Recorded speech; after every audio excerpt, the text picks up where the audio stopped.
ঈদের জন্য প্যান্ট কিনতে এক দোকানে গিয়ে বললাম, এত বড় দোকান আর লোক কই, আমার জন্য একটা ভালো দেখে প্যান্ট দেখান তো কাকা। কাকাই বলে, বসো বাবা, আমি দিতেছি। কর্মচারী সব গেছে গত রাতে নতুন কাপড় আনতে ঢাকা। প্যান্ট দেখিয়ে কাকাই বলে, এগুলো ইন্ডিয়ান মাল, পরে আরাম পাবা, এমন মাল কোথাও পাবা না, দোকান ঘুরো যত।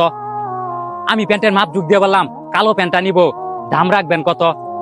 সবার জন্য 3200 টাকা রাখি, তুমি নিলে একদম 3000 টাকা দিও।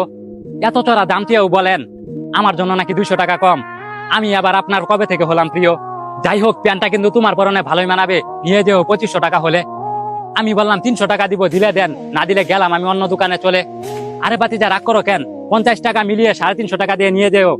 তুমি আমার আজ প্রথম কাস্টমার, আসো এখানে। আমি মনে মনে ভাবি, এই দুপুর বেলায় এসেও নাকি আমি তার প্রথম কাস্টমার। কাকাই কতই না অভিনয় জানে।